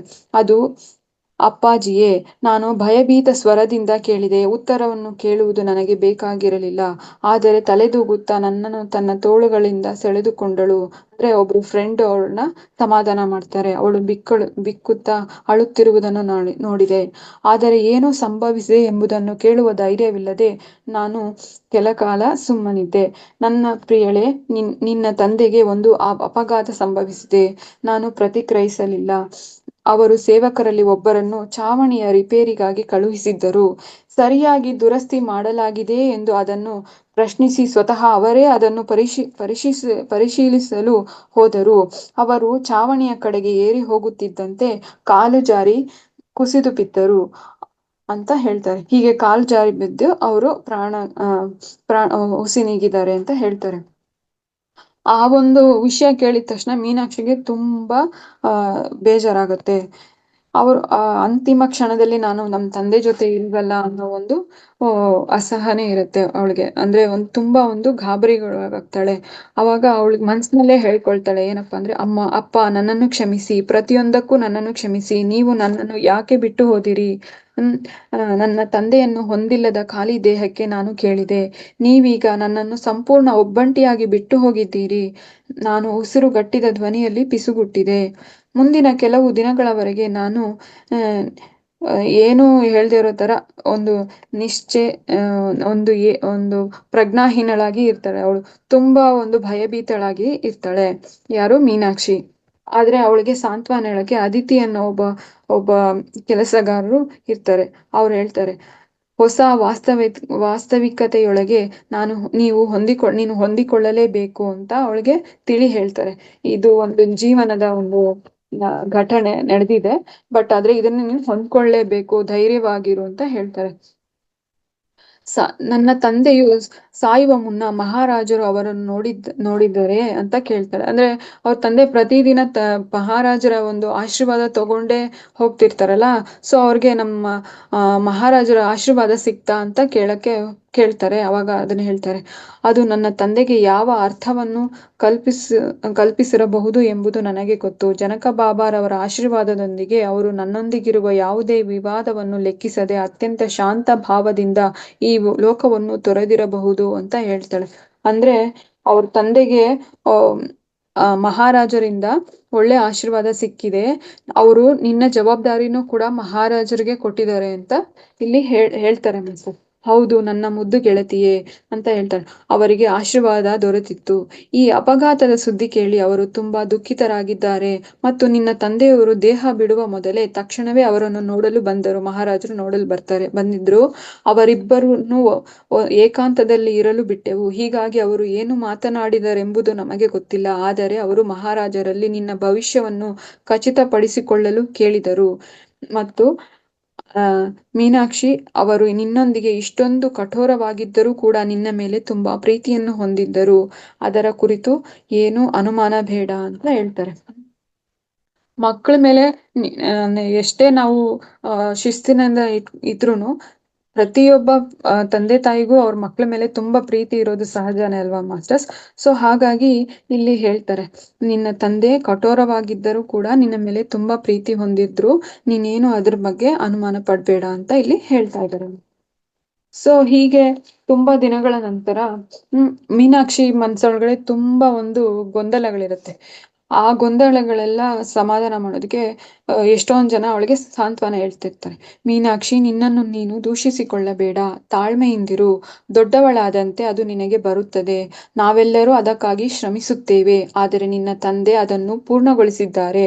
ಅವರಿಗೆ ಈ ಕುರಿತು ಯಾವುದೇ ಆಲೋಚನೆ ಇರಲಿಲ್ಲ. ಅವರು ಯಾವುದೇ ಪ್ರತ್ಯೇಕ ಗುರುತನ್ನು ಹೊಂದಿರದೆ ಮಹಾರಾಜರ ಅಂಗದಂತೆ, ಮಹಾರಾಜರ ವಿಸ್ತರಣೆಯಂತೆ ಇದ್ದರು. ಸೊ ಅವರು ಮಹಾರಾಜರ ಪರಮ ಸೇವಕರಾಗಿದ್ರು. ನೀನೇನು ಯೋಚನೆ ಮಾಡ್ಬೇಡ, ನೀನು ಅದರಂತೆ ಆಗ್ತೀಯಾ, ಅದಕ್ಕೆ ಸ್ವಲ್ಪ ಸಮಯ ಬೇಕು ಅಂತ ಹೇಳ್ತಾರೆ ಮಾಸ್ಟರ್ಸ್. ಸೊ ಕೆಲವು ದಿನಗಳ ನಂತರ ಅವ್ರ ತಂದೆ ಯಾವಾಗ್ಲೂ ಅವಳಿಗೆ ನದಿ ತೀರಕ್ಕೆ ಹೋಗಕ್ಕೆ ಬಿಟ್ಟಿರಲ್ಲ, ಅವ್ರು ಬದುಕಿದ್ದಾಗ. ಆದ್ರೆ ಇಲ್ಲಿ ಕೆಲವು ದಿನಗಳ ನಂತರ ಬೆಳಗಿನ ಜಾವ ನಾನು ಹಜಾರದ ನೆಲವನ್ನು ತೊಳೆಯುವುದು ಮುಗಿದ ನಂತರ ಸೇವಕಿಯರು ನದಿಗೆ ಸ್ನಾನಕ್ಕೆ ಹೋಗುತ್ತಿರುವುದನ್ನು ನಾನು ನೋಡಿದೆ. ಸೊ ಅವ್ರ ಜೊತೆ ಅವರು ಕರೀತಾರೆ, ನೀನು ನಮ್ಮೊಡನೆ ನದಿಯ ಸ್ನಾನಕ್ಕೆ ಬರ್ತೀಯಾ ಅಂತ ಕರೀತಾರೆ. ಆಗ ಮೀನಾಕ್ಷಿ ಅವಳಿಗೆ ತುಂಬಾ ಆಸೆ ಒಳಗಿಂದ ಇರುತ್ತೆ. ಸೊ ಆಯ್ತು ನಾನು ಬರ್ತೀನಿ ಅಂತ ಹೇಳಿ ಅವ್ರ ಜೊತೆ ಹೊರಡ್ತಾಳೆ. ಅಲ್ಲಿ ಹೋದಾಗ ಎಷ್ಟೋ ಅವಳು ಯಾವತ್ತು ನದಿಯೊಳಗೆ ಇಳ್ತಿರಲ್ಲ. ಸೊ ಅವಳು ಹಿಂಜರಿಕೆಯಿಂದ ಒಂದೊಂದೇ ಹೆಜ್ಜೆ ಇಡುತ್ತಾ ನೀರನ್ನು ಪ್ರವೇಶಿಸ್ತಾಳೆ. ಅವಳಿಗೆ ತುಂಬಾ ಖುಷಿ ಆಗುತ್ತೆ, ಆದ್ರೆ ಜಾಸ್ತಿ ಒಳಗಡೆ ಹೋಗಕ್ಕಾಗಲ್ಲ ಅವಳಿಗೆ. ಇತರರು ನದಿಯೊಳಗೆ ರಭಸದಿಂದ ಪ್ರವೇಶಿಸಿ ಮುಳುಗು ಹಾಕಿದರು, ತಂಪಾದ ನೀರು ಆಹ್ವಾನಿಸುತ್ತಿದ್ದರು. ಆದರೆ ನನ್ನ ಚರ್ಮದ ವಿರುದ್ಧವಾಗಿ ನಾನು ಅದ್ಭುತವನ್ನು ಅನುಭವಿಸಿದೆ. ನನ್ನ ತೊಡೆಯವರೆಗೂ ನೀರು ಬರುವಷ್ಟು ಒಳಗೆ ನಾನು ಹೋದೆ, ಆದರೆ ಮುಂದೆ ಹೋಗುವುದು ಸಾಧ್ಯವಾಗಲಿಲ್ಲ. ತೆರೆಯೊಂದು ಬಂದು ನನಗೆ ಅಪ್ಪಳಿಸುತ್ತಿದ್ದಂತೆ ನಾನು ಜಾಗರೂಕತೆಯಿಂದ ಇರಬೇಕೆಂದು ಅರಿವಾಯಿತು. ಸೊ ಅವಳಿಗೆ ಭಯ ಇನ್ನು ಮನ್ಸಲ್ಲಿ ತುಂಬಾ ಇದ್ರಿಂದ ಹೊರಗೆ ಬಂದ್ಬಿಡ್ತಾಳೆ ಸ್ನಾನ ಮಾಡ್ಕೊಂಡು. ಆದ್ರೆ ಬಟ್ಟೆ ತಗೊಂಡೋಗಿರ್ತಾಳೆ ತೊಳೆಯೋದಕ್ಕೆ ಅಂತ. ಮೀನಾಕ್ಷಿ, ನಿನಗಾಗಿ ನಾವು ದಾರಿ ಕಾಯುತ್ತೇವೆ ಅಂದ್ರೆ ಅವಳ ಜೊತೆಲಿ ಇರುವಂತ ಫ್ರೆಂಡ್ಸ್ಗಳೆಲ್ಲ ಅವ್ರದ್ದೆಲ್ಲ ಮುಗಿಸ್ಕೊಂಡು ಹೊರಡ್ತಾರೆ. ನಾನ್ ನಿಮ್ಗೋಸ್ಕರ ಕಾಯ್ತೀನಿ ಅಂತ ಹೇಳ್ತಾರೆ. ಆದ್ರೆ ಇವಳು ಹೇಳ್ತಾಳೆ, ನನಗೋಸ್ಕರ ನೀವು ಕಾಯ್ಬೇಡಿ, ನಾನು ಸ್ವಲ್ಪ ಬಟ್ಟೆಗಳನ್ನು ತೊಳೆದು ಆಮೇಲೆ ಹಿಂತಿರುಗ್ತೇನೆ, ನೀವು ಹೋಗಿ ಅರಮನೆಗೆ ಹಿಂತಿರುಗಿ ಅಂತ ಹೇಳ್ತಾಳೆ. ಸೊ ನನ್ನೊಂದಿಗೆ ತಂದ ಕೆಲವು ಬಟ್ಟೆಗಳನ್ನು ನಾನು ಬೇಗನೆ ತೊಳೆದೆ. ಆಕಸ್ಮಿಕವಾಗಿ ಒಂದು ತಲೆವಸ್ತ್ರವು ನೀರಿನಲ್ಲಿ ಉಳಿಯಿತು. ಅದು ತೆರೆಯಲ್ಲಿ ಸಿಲುಕಿಕೊಂಡು ನನ್ನಿಂದ ದೂರ ಸರಿಯತೊಡಗಿತು. ಅದನ್ನು ಹಿಂಪಡೆಯಲು ನಾನು ಹೋದೆ, ಆದರೆ ಅದು ನನ್ನ ವ್ಯಾಪ್ತಿಯಿಂದ ಮತ್ತಷ್ಟು ದೂರ ಸರಿಯಿತು. ನಾನು ನನ್ನ ಸುರಕ್ಷಿತ ಮಟ್ಟವನ್ನು ಮೀರಿ ನದಿಯ ಆಳ ಇನ್ನಷ್ಟು ಆಳಕ್ಕೆ ಪ್ರವೇಶಿಸಿದೆ. ತಲೆವಸ್ತ್ರವು ನನ್ನ ಹಿಡಿತದಿಂದ ಮತ್ತೂ ಪಾರಾಯಿತು. ನದಿಯ ಶಕ್ತಿಯನ್ನು ನಾನು ಅರ್ಥ ಮಾಡಿಕೊಳ್ಳಲಿಲ್ಲ. ನಾನು ಬಟ್ಟೆಯನ್ನು ಹಿಂಪಡೆಯಲು ಪ್ರಯತ್ನವನ್ನು ಬಿಟ್ಟು ದಡಕ್ಕೆ ಮರಳುವುದಾಗಿ ಹೆಜ್ಜೆ ಊರಲು ನಾನು ಪ್ರಯತ್ನಿಸಿದೆ, ಆದರೆ ಅದು ಕೂಡ ತುಂಬಾ ತಡವಾಗಿತ್ತು. ನದಿಯ ಸೆಳೆತವು ತುಂಬಾ ಪ್ರಬಲವಾಗಿತ್ತು. ಅದು ನನ್ನನ್ನು ತನ್ನ ತೋಳುಗಳಲ್ಲಿ ಒಟ್ಟುಗೂಡಿಸಿಕೊಂಡು ದಡದಿಂದ ನನ್ನನ್ನು ಮತ್ತಷ್ಟು ಆಚೆ ಸೆಳೆಯಿತು. ಸೊ ನದಿ ಹಾಗೆ ಎಳ್ಕೊಂಡ್ಬಿಡ್ತಾ ಇದೆ. ಅವ್ರಿಗೆ ಹಿಂದೆನೂ ಬರಕ್ಕಾಗ್ತಾ ಮುಂದೆನೂ ಹೋಗಕ್ಕಾಗ್ತಾ ಇಲ್ಲ. ಆತರ ನೀರಿನೊಳಗೆ ಎಳೆದುಕೊಳ್ಳುತ್ತಿದ್ದಂತೆ ನಾನು ದಿಗಿಲುಗೊಳ್ಳತೊಡಗಿದೆನು. ಪ್ರವಾಹದ ವಿರುದ್ಧ ಸಂಘರ್ಷ ಮಾಡುತ್ತಿದ್ದಂತೆ ಉಸಿರಾಟದ ಗಾಳಿಗಾಗಿ ಹೋರಾಡತೊಡಗಿದೆ. ಅಲೆಗಳ ವಿರುದ್ಧ ನಾನು ಅಸಹಾಯಕಳಾಗಿದ್ದೇನೆ ಎಂಬುದು ಅರಿವಾಗತೊಡಗಿತು. ಹೋಗಲಿ ಬಿಡು, ನದಿಗೆ ನನ್ನನ್ನು ಕಬಳಿಸಲು ಅನುಮತಿಸಬೇಕು ಅಂದ್ರೆ ಇನ್ನೇನು ಆಗೋಯ್ತು, ಮುಗೀತು ನನ್ನ ಕತೆ ಅಂತ ಅಂದ್ಕೊಳ್ತಾರೆ. ತನ್ನ ಮನಸ್ಸಿನಲ್ಲಿ ಆತರ ಒಂದು ಆಲೋಚನೆ ಬರುತ್ತೆ ಅವ್ರಿಗೆ. ಸಾವಿನ ಆಲೋಚನೆಯು ನನ್ನ ಮನಸ್ಸಿನಲ್ಲಿ ಬರುತ್ತಿದ್ದಂತೆಯೇ ನಾನು ಹೋರಾಡುವುದನ್ನು ನಿಲ್ಲಿಸತೊಡಗಿದೆ. ಉಸಿರಾಟಕ್ಕೆ ಹೋರಾಡುವುದನ್ನು ಬಿಟ್ಟು ನನ್ನ ಜೀವವನ್ನು ಬಿಡಬೇಕೆನ್ನುವ ಹಂತದಲ್ಲಿದ್ದೆ. ಆಗ ನೀರಿನ ಪ್ರವಾಹವು ಹಿಮ್ಮುಖಗೊಂಡು ನಾನು ದಡದ ಸಮೀಪಕ್ಕೆ ಎಳೆಯಲ್ಪಡುತ್ತಿರುವುದನ್ನು ಅನುಭವಿಸಿದೆ. ಸೊ ಯಾವುದೋ ಒಂದು ಶಕ್ತಿ ನನ್ನ ದಡದ ಕಡೆಗೆ ಎಳಿತಾ ಇರೋದನ್ನ ನಾನು ಅನುಭವಿಸಿದೆ ಅಂತ ಹೇಳ್ತಾ ಇದ್ದಾರೆ ಮಾಸ್ಟರ್ಸ್ ಇಲ್ಲಿ. ನಾನು ದಡದ ಸಮೀಪಕ್ಕೆ ಎಳೆಯಲ್ಪಡುತ್ತಿರುವುದನ್ನು ಅನುಭವಿಸಿದೆ. ನನ್ನ ಕಾಲುಗಳು ನೆಲಕ್ಕೆ ತಾಗುತ್ತಿದ್ದಂತೆ ನೀರಿನಿಂದ ನನ್ನ ತಲೆಯನ್ನು ಮೇಲಕ್ಕೆತ್ತಿದೆ. ನದಿಯ ದಂಡೆಯಲ್ಲಿ ಜನಕ ಬಾಬಾ ನಿಂತಿರುವುದನ್ನು ನಾನು ನೋಡಿದೆ. ಸೊ ಅವರ ಜನಕ ಬಾಬಾರವರ ತಪಶಕ್ತಿಯಿಂದ, ಅವರ ಪ್ರೆಸೆನ್ಸ್ ಇಂದ ಅವರು ನದಿ ದಡಕ್ಕೆ ಬರ್ತಾರೆ ಮಾಸ್ಟರ್ಸ್. ಅವರ ಕಣ್ಣುಗಳು ನನ್ನ ಮೇಲೆ ಸ್ಥಿರವಾಗಿದ್ದವು. ಅವರು ನನ್ನನ್ನು ಒಳಗೆ ಸೆಳೆದುಕೊಳ್ಳುತ್ತಿದ್ದರು. ಅವರ ದೇಹದಿಂದ ಹೊರಹೊಮ್ಮುತ್ತಿದ್ದ ಶಕ್ತಿಯನ್ನು ನಾನು ಅನುಭವಿಸಬಲ್ಲವಳಾಗಿದ್ದೆ. ನದಿಯು ಅವರ ಆದೇಶವನ್ನು ಸ್ಪಂದಿಸುತ್ತಿದೆಯೋ ಎನ್ನುವಂತೆ ನನ್ನನ್ನು ಎಳೆದು ತಂದು ದಡಕ್ಕೆ ಎಸೆಯಿತು. ನಡುಗುತ್ತಿರುವ ಕೈಕಾಲುಗಳೊಂದಿಗೆ ನಾನು ಬಂಡೆಗಳಿಂದ ಕೂಡಿದ ತೀರವನ್ನು ಏರಿ ಬಂದೆ. ನನ್ನ ಇಡೀ ದೇಹ ಕಂಪಿಸುತ್ತಿತ್ತು. ಸೊ ಅವ್ರಿಗೆ ಅನುಭವ ಆಯಿತು, ಯಾವುದೋ ಒಂದು ಶಕ್ತಿ ನನ್ನ ನದಿ ದಡೆಗೆ ತರ್ತಾ ಇದೆ. ಅದು ಜನಕ ಬಾಬಾರವರ ಒಂದು ದೇಹದಿಂದ ಹೊರಹೊಮ್ಮುತ್ತಿದ್ದ ಶಕ್ತಿ ಅಂತ ಅವ್ರಿಗೆ ಅನುಭವ ಬಂತಂತೆ ಮಾಸ್ಟರ್ಸ್. ಉಸಿರಾಟಕ್ಕೆ ಏದುಸಿರು ಬಿಡುತ್ತಾ ಜನಕ ಬಾಬಾ ಅವರ ಎದುರು ನಾನು ಭೂಮಿಯೊಳಗೆ ಕುಸಿದು ಹೋದೆ. ಅವರು ನನ್ನನ್ನು ತಲುಪಿ ನನ್ನ ಪಾದಗಳ ಮೇಲೆ ನನ್ನನ್ನು ಎತ್ತಿ ನಿಲ್ಲಿಸಿದರು. ನಾನು ಕುಸಿದು ಬೀಳದಂತೆ ನನ್ನನ್ನು ತಮ್ಮ ತೋಳುಗಳಲ್ಲಿ ಹಿಡಿದುಕೊಂಡರು. ಅವರು ತಮ್ಮ ಶಾಲನ್ನು ತೆಗೆದುಕೊಂಡು ನನ್ನ ಸುತ್ತ ಸುತ್ತಿದರು. ಅವರ ಸ್ಪರ್ಶದಿಂದ ನನ್ನ ನಡುಕ ನಿಂತು ಹೋಯಿತು. ಸೊ ಆ ಚಳಿಯಿಂದ ನಡುಗ್ತಾ ಇದ್ದಿದ್ದು ನನ್ನ ನಡುಕ ನಿಂತು ಹೋಯಿತು ಅವರ ಒಂದು ಸ್ಪರ್ಶದಿಂದ ಅಂತ ಇಲ್ಲಿ ಹೇಳ್ತಾ ಇದ್ದಾರೆ ಮಾಸ್ಟರ್ಸ್. ನಾನು ನನ್ನ ಕಣ್ಣುಗಳನ್ನೆತ್ತಿದೆ. ನನ್ನ ಜೀವಮಾನದಲ್ಲಿ ಮೊದಲ ಬಾರಿಗೆ ಅವರನ್ನು ನೇರವಾಗಿ ನೋಡಲು ಮತ್ತು ನನ್ನೆದುರು ನಿಂತ ಅವರ ಹಿರಿಮೆಯನ್ನು ಕಾಣಲು ಸಾಧ್ಯವಾಯಿತು. ಸೊ ಅವರು ಸೇವಕಿಯಾಗಿ ಯಾವಾಗೂ ಸೇವೆ ಮಾಡ್ತಾ ದೂರದಿಂದ ನೋಡ್ತಾ ಇರ್ತಾರೆ ಮಹಾರಾಜರನ್ನ. ಎದುರುಗಡೆ ಅಷ್ಟು ಸಮೀಪದಲ್ಲಿ ನೋಡುವ ಅನುಭವ ಆಯ್ತು, ನೋಡಲು ಸಾಧ್ಯವಾಯಿತು ಅಂತ ಇಲ್ಲಿ ಹೇಳ್ತಾ ಇದ್ದಾರೆ. ಅವರ ಕಣ್ಣುಗಳಲ್ಲಿ ನಾನು ನೋಡಿದ ದಯಾಪೂರ್ಣತೆ, ಆಪ್ಯಾಯಮಾನತೆ ಮತ್ತು ಪ್ರೀತಿಯನ್ನು ನಾನೆಂದೂ ನನ್ನ ತಂದೆಯಿಂದ ಅನುಭವಿಸಿರಲಿಲ್ಲ. ಆ ಕ್ಷಣದಲ್ಲಿ ನನ್ನ ಹೃದಯ ಬಿರಿಯಿತು ಮತ್ತು ನಾನು ಕಣ್ಣೀರಿಟ್ಟೆ. ಸೊ ಅವರ ಒಂದು ಹತ್ತಿರದಿಂದ ನೋಡಿದಾಗ ಅವರ ದಯಾಪೂರ್ಣತೆ ಮತ್ತು ಪ್ರೀತಿನ ಅವರು ಅನುಭವಿಸ್ತಾರೆ. ಆ ಒಂದು ಪ್ರೀತಿ ಅವರು ತಂದೆಯಲ್ಲೂ ಕಂಡಿರೋದಿಲ್ಲ ಅಂತ ಇಲ್ಲಿ ಹಂಚ್ಕೊಳ್ತಾ ಇದ್ದಾರೆ ಮಾಸ್ಟರ್. ಸೊ ಈ ರೀತಿ ಅವರ ಬಾಲ್ಯ, ಮಿಥಿಲೆಯಲ್ಲಿ ಅವರ ಬಾಲ್ಯ, ಮೀನಾಕ್ಷಿ ಅವರ ಬಾಲ್ಯ ಈ ರೀತಿ ಇರುತ್ತೆ ಮಾಸ್ಟರ್ಸ್. ಸೊ ನಾವು ನೆಕ್ಸ್ಟ್ ಮುಂದಿನ ಅಧ್ಯಾಯ ಸೀತೆಯ ಆಗಮನ. ಸೊ ಸೀತೆಯ ಆಗಮನ ಇಲ್ಲಿ ಜನಕ ಬಾಬಾ ಮತ್ತು ಸುನೈನಾ ಮಾತಾ ಅವರಿಗೆ ವಯಸ್ಸಾಗುತ್ತಿದ್ದರೂ ಉತ್ತರಾಧಿಕಾರಿಗಳು ಇರಲಿಲ್ಲ. ಆದರೆ ಈ ಕುರಿತು ರಾಜ್ಯದಲ್ಲಿ ಯಾರಿಗೂ ಚಿಂತೆ ಇರಲಿಲ್ಲ, ಏಕೆಂದರೆ ಮಹಾರಾಜರು ಎಲ್ಲ ಅಗತ್ಯ ಜವಾಬ್ದಾರಿಗಳನ್ನು ನಿಭಾಯಿಸಿ ನಮ್ಮ ಕಾಳಜಿ ವಹಿಸುತ್ತಾರೆ ಎಂಬುದು ನಮಗೆ ತಿಳಿದಿತ್ತು. ಅಂದ್ರೆ ಎಲ್ಲಾ ಪ್ರಜೆಗಳ ಒಂದು ಸಮಸ್ಯೆಯನ್ನು ಮಹಾರಾಜರೇ ನಿರ್ವಹಿಸ್ತಾ ಇದ್ರು ಅಂತ ಇಲ್ಲಿ ಹೇಳ್ತಾ ಇದ್ದಾರೆ ಮಾಸ್ಟರ್ಸ್. ಹೆಣ್ಣು ಮಗುವನ್ನು ಪಡೆಯಲು ಮಹಾರಾಜರು ಅತ್ಯಂತ ವಿಶಿಷ್ಟ ಪೂಜೆಯನ್ನು ನೆರವೇರಿಸುವುದಕ್ಕಾಗಿ ರಾಜ್ಯದ ಎಲ್ಲ ಋಷಿ ತಪಸ್ವಿಗಳನ್ನು ಒಂದೆಡೆ ಸೇರಿಸುತ್ತಿದ್ದಾರೆ ಎಂಬ ಸುದ್ದಿಯು ಎಲ್ಲೆಡೆ ಹರಡಿತು. ಸೊ ಈ ಒಂದು ಪರಿಸ್ಥಿತಿನಲ್ಲಿ ಒಂದು ಹೆಣ್ಣು ಮಗುವಿನ ಜನನಕ್ಕಾಗಿ ಒಂದು ಮಹಾನ್ ಎಲ್ಲ ಋಷಿ ತಪಸ್ವಿಗಳನ್ನೆಲ್ಲ ಒಂದ್ ಕಡೆ ಸೇರಿಸ್ತಾರೆ ಅಂತ ಒಂದು ವಿಷಯ ಹರಡಿತು. ಹೆಣ್ಣು ಮಗು ಬೇಕೆ ಎಂದು ಪ್ರತಿಯೊಬ್ಬರೂ ಆಶ್ಚರ್ಯಚಕಿತರಾದರು. ಸೊ ಉತ್ತರಾಧಿಕಾರಿಗಳು ಗಂಡು ಮಗುನೇ ಆಗ್ಬೇಕು ಅಂತ ಎಲ್ಲಾರು ಅಂದ್ಕೊಂಡಿದ್ದಾಗ ಇವ್ರು ಹೆಣ್ಣು ಮಗುನೇ ಯಾಕೆ ಬಯಸ್ತಾ ಇದ್ದಾರೆ ಅಂತ ಪ್ರತಿಯೊಬ್ಬರ ಮನಸ್ಸಿನಲ್ಲೂ ಒಂದು ಆಶ್ಚರ್ಯದ ಒಂದು ಸಂಶಯ ಬಂತು. ಆ ಸಮಯದಲ್ಲಿ ಬಹುದೂರದಿಂದ ಋಷಿಯೊಬ್ಬರು ಅರಮನೆಯ ಭೇಟಿಗೆ ಬಂದರು. ನೀವು ಮತ್ತು ಮಹಾರಾಣಿಯವರು ಹೆಣ್ಣು ಮಗುವನ್ನು ಹೊಂದಲು ವಿಶೇಷ ಪೂಜೆಯನ್ನು ಕೈಗೊಳ್ಳುತ್ತಿರುವುದು ನಿಜವೇ ಎಂದು ಅವರು ಮಹಾರಾಜನನ್ನು ಕೇಳಿದರು. ಜನಕ ಬಾಬಾ ಅವರು ಆ ಋಷಿಗಳ ಮುಖದ ಮೇಲಿನ ಆಘಾತದ ನೋಟವನ್ನು ನೋಡಬಲ್ಲವರಾಗಿದ್ದರು. ಹೀಗಾಗಿ ಅವರನ್ನು ಕೇಳಿದರು, ಇದರಿಂದ ನಿಮಗೇಕೆ ಆಶ್ಚರ್ಯವಾಗುತ್ತಿದೆ ಅಂತ ಕೇಳ್ತಾರೆ. ಮಹಾರಾಜರೇ, ನಿಮಗೆ ಮಗ ಇಲ್ಲದಿರುವುದು ನಿಜವೇ ಅಂತ. ಅಂದ್ರೆ ಮಗನ ಎಲ್ಲರೂ ಬಯಸ್ತಾರೆ, ನೀವು ಈ ತರ ಒಂದು ಹೆಣ್ಣು ಮಗುವಿಗೆ ಏಕೆ ಬಯಸ್ತಾ ಇದ್ದೀರಾ ಅಂತ ಅವರು ಕೇಳ್ತಾರೆ. ರಾಜ್ಯಗಳು ಬರುತ್ತವೆ ಹೋಗುತ್ತವೆ, ನಾನು ಭೂಮಂಡಲದ ಕಲ್ಯಾಣಕ್ಕಾಗಿ ಕಾಳಜಿ ಮಾಡುತ್ತಿದ್ದೇನೆ, ಜನಕ ಬಾಬಾ ಪ್ರತಿಕ್ರಿಯಿಸಿದರು. ಜನಕ ಬಾಬಾ ಏನ್ ಹೇಳ್ತಾರೆ ಅಂದ್ರೆ, ಈ ರಾಜ್ಯ ಬರುತ್ತೆ ಹೋಗುತ್ತೆ, ಈ ಪದವಿ ಇವತ್ತಿರುತ್ತೆ ನಾಳೆ ಇರಲ್ಲ, ಆದರೆ ನಾನು ಈ ಭೂಮಂಡಲದ ಕಲ್ಯಾಣಕ್ಕಾಗಿ ಕಾಳಜಿ ಮಾಡುತ್ತಿದ್ದೇನೆ ಅಂತ ಹೇಳ್ತಾರೆ. ಪ್ರಕೃತಿಯ ಲಯ ಬದ್ಧತೆಗಳಲ್ಲಿ ಹೆಚ್ಚುತ್ತಿರುವ ಅಡೆತಡೆಗಳನ್ನು ನಾನು ಗಮನಿಸುತ್ತಿದ್ದೇನೆ. ನೈಸರ್ಗಿಕ ಜಗತ್ತಿಗೆ ಕೇವಲ ಸರ್ವೋಚ್ಚ ದಿವ್ಯ ಶಕ್ತಿ ದೇವತೆಯೊಬ್ಬಳಿಂದಲೇ ಸಮತೋಲನ ಮತ್ತು ಸಾಮರಸ್ಯವನ್ನು ಮರಳಿ ತರುವುದು ಸಾಧ್ಯವಿದೆ ಎಂಬುದನ್ನು ನಾನು ನಂಬಿದ್ದೇನೆ. ಸೊ ಈ ಒಂದು ನೈಸರ್ಗಿಕ ಜಗತ್ತಿಗೆ ಒಬ್ಬ ದಿವ್ಯ ಶಕ್ತಿ ದೇವತೆಯೊಬ್ಬಳೆ, ಒಂದು ಆದಿ ಪರಾಶಕ್ತಿನೇ ಸಮತೋಲನ ಮತ್ತು ಸಾಮರಸ್ಯವನ್ನು ತಂದುಕೊಡೋದಕ್ಕೆ ಸಾಧ್ಯ ಅಂತ ನಾನು ನಂಬಿದ್ದೇನೆ. ಸೊ ಈ ಶಕ್ತಿಯನ್ನು ನಾನು ಮರಳಿ ಪಡೆಯದಿದ್ದರೆ ಇನ್ನಷ್ಟು ಯಾತನೆಗಳು ಹೆಚ್ಚಾಗಬಹುದು ಎನ್ನುವ ಭಯ ನನಗಿದೆ. ಈಗ ಅವಳ ಉಪಸ್ಥಿತಿಯ ಅಗತ್ಯವಿದೆ. ಅವಳು ಪ್ರತಿಸ್ಪಂದಿಸಿ ಭೌತಿಕ ರೂಪದಲ್ಲಿ ಪ್ರತ್ಯಕ್ಷಳಾಗಿ ಭೂಮಿಯ ಮೇಲಿನ ಸಮಸ್ತ ಜೀವರಾಶಿಗಳ ಮೇಲೆ ತನ್ನ ಪ್ರೀತಿಯ ಧಾರೆಯನ್ನು ಎರೆಯುತ್ತಾಳೆ ಎನ್ನುವ ಆಶಯದೊಂದಿಗೆ ನಾನು ಮತ್ತೆ ಮತ್ತೆ ಅವಳನ್ನು ಪ್ರಾರ್ಥಿಸುತ್ತೇನೆ. ಹೀಗೆ ಮತ್ತೆ ಧ್ಯಾನ ಪೂಜೆಗಳು ಮುಂದುವರೆದವು.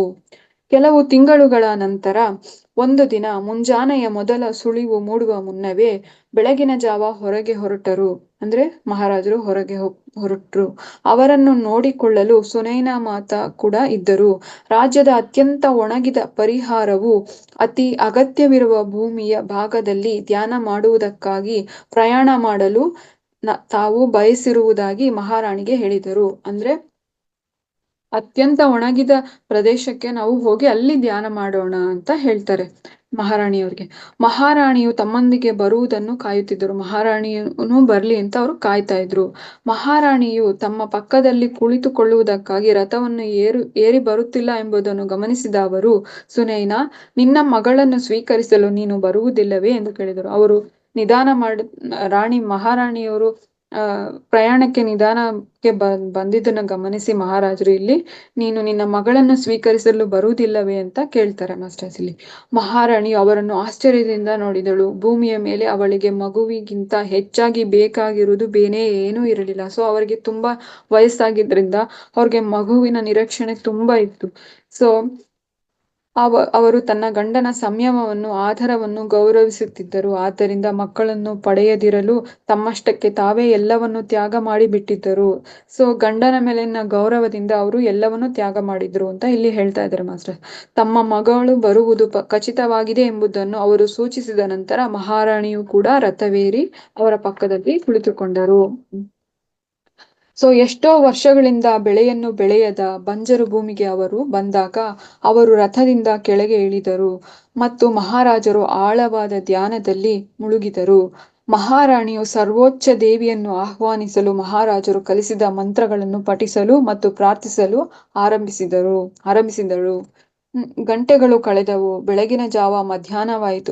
ಬೆಳಗ್ಗೆನೂ ಆಯ್ತು, ಮಧ್ಯಾಹ್ನ ಆಯ್ತು. ಆಗಸದಲ್ಲಿ ಸೂರ್ಯನು ಕೆಳಗಿಳಿದನು. ಸಂಜೆಯೂ ಕತ್ತಲಾಯಿತು. ಅವರ ಧ್ಯಾನ ಮತ್ತು ಪ್ರಾರ್ಥನೆಗಳು ಮುಂದುವರೆದಂತೆ ಮೌನ ಮತ್ತು ಸ್ಥಿರತೆ ನೆಲೆಸಿತು. ಬೆಳಗಿನ ಜಾವ ಸುನೈನಾ ಮಾತಾಳಿಗೆ ಕಣ್ಣುಗಳು ತೆರೆದವು. ಮಗುವಿನ ಅಳುವನ್ನು ಅವರು ಕೇಳಿದರು. ಜನಕ ಬಾಬಾರವರನ್ನು ಅವಳು ಧ್ಯಾನದಿಂದ ಎಚ್ಚರಿಸಿದಳು. ಅವಳ ಕಣ್ಣುಗಳು ಸಂತೋಷದಿಂದ ಹೊಳೆಯುತ್ತಿದ್ದವು. ನಾನು ಅಳುವನ್ನು ಕೇಳಿದೆನು ಅಂತ ಇಲ್ಲಿ ಹೇಳ್ತಾರೆ ಮಾಸ್ಟರ್ಸ್. ಸುನೈನಾ ಮಾತಾರವರು ಜನಕ ಬಾಬಾರವ್ರಿಗೆ ಹೇಳ್ತಾರೆ, ಈ ತರ ನಾನು ಧ್ಯಾನದಲ್ಲಿ ಒಂದು ಮಗುವಿನ ಅಳುವನ್ನು ನಾನು ಕೇಳಿದೆ ಅಂತ ಎಚ್ಚರಿಸ್ತಾರೆ. ಅದೊಂದು ಅತ್ಯಂತ ಸುಂದರವಾದ ಧ್ವನಿಯಾಗಿತ್ತು. ಜಗತ್ತಿಗೆ ಕರೆ ನೀಡುವ ಇಂಪಾದ ರಾಗದಂತಿತ್ತು. ಧ್ಯಾನದ ಅವಧಿಯಲ್ಲಿ ಜನಕ ಬಾಬಾ ಅವರು ಅಪ್ರತಿಮ ಸುಂದರಿ ಮಹಾದೇವಿಯನ್ನು ಕಂಡರು ಮತ್ತು ಜನಕ ಬಾಬಾ ಅವರ ಕರೆಗೆ ಮಹಾದೇವಿಯು ಸ್ವೀಕೃತಿಯನ್ನು ಸೂಚಿಸಿದಳು. ಜನಕ ಬಾಬಾ ಅವರು ತಮ್ಮ ಸುತ್ತಲೂ ಸೇರಿದ ಮರುಭೂಮಿಯ ಜೀವಿಗಳನ್ನು ಅವಲೋಕನ ಮಾಡಿದರು ಮತ್ತು ಅವರು ಹೃದಯಪೂರ್ವಕ ಕೃತಜ್ಞತೆಯಿಂದ ಅವಳೆಡೆಗೆ ನೋಡಿದರು. ಅವಳು ಕೇವಲ ನಮ್ಮ ಮಾನವರಿಗಷ್ಟೇ ಅಲ್ಲದೆ ನಿಮಗಾಗಿ ಕೂಡ ಬರುತ್ತಿದ್ದಾಳೆ ಅಂತ ಹೇಳಿದರು. ಈ ಗಳಿಗೆಗಾಗಿ ತಾವೇ ತಮ್ಮ ಕೌಶಲದಿಂದ ರೂಪಿಸಿದ ನೇಗಿಲನ್ನು ತೆಗೆದುಕೊಂಡು ಹೊಲದ ಕೇಂದ್ರ ಭಾಗಕ್ಕೆ ನಡೆದುಕೊಂಡು ಹೋಗಿ ಅದನ್ನು ಭೂಮಿಯ ಒಳಗೆ ಅಗೆದರು. ಸೊ ಈ ಒಂದು ಅದ್ಭುತವಾದ ಸಮಯಕ್ಕೆ ಕಾಯ್ತಾ ಇದ್ರು. ಅವರೇ ಅವ್ರ ಕೈಯಿಂದ ಮಾಡಿದಂತ ನೇಗಿಲನ್ನ ತೆಗೆದುಕೊಂಡು ಭೂಮಿಯ ಒಳಗೆ ಅಗೆದರು. ಈ ಗತಿಯೊಂದಿಗೆ ಅವರು ತಮ್ಮ ಮಗಳು ಇಡೀ ಭೂಮಿಗೆ ಮತ್ತು ಭೂಮಾತೆಯ ಜೀವಿಗಳಿಗೆ ಸಂಬಂಧಿಸಿದ್ದಾಳೆ ಅಂದ್ರೆ ಆ ಒಂದು ವೇಳೆಗೆ ಅವರು ಹೇಳ್ಕೊಳ್ತಾರೆ, ಈ ಮಗಳು ನನ್ಗೊಬ್ಬನಿಗೆ ಅಲ್ಲ, ಈ ಭೂಮಾತೆಗೆ ಎಲ್ಲಾ ಒಂದು ಪ್ರಾಣಿ ಪಕ್ಷಿಗಳಿಗೂ ಕೂಡ ಸಂಬಂಧಿಸಿದ್ದಾಳೆ ಅಂತ ಹೇಳ್ಕೊಂಡು ಕೃತಜ್ಞತೆ ಸಲ್ಲಿಸ್ತಾರಂತೆ ಮಾಸ್ಟರ್ಸ್. ಅವಳು ನನಗೆ ಸುನೈನಾಳಿಗೆ ಅಥವಾ ಬೇರೆ ಯಾರೋ ಒಬ್ಬರಿಗೆ ಸಂಬಂಧಿಸಿಲ್ಲ, ಅವಳು ಎಲ್ಲರಿಗೂ ಸಂಬಂಧಿಸಿದ್ದಾಳೆ. ನನ್ನ ಸಾಮ್ರಾಜ್ಯದ ವಿಸ್ತರಣೆಗಾಗಿ ಆಗಲಿ, ದುರಾಚಾರದ ಆಳ್ವಿಕೆಗಾಗಿ ಆಗಲಿ, ಅಥವಾ ಹೆಚ್ಚಿನ ಅಧಿಕಾರ ಅಥವಾ ಸಂಪತ್ತಿಗೆ ಆಗಲಿ ನಾನು ಅವಳನ್ನು ಆಮಂತ್ರಿಸಿಲ್ಲ.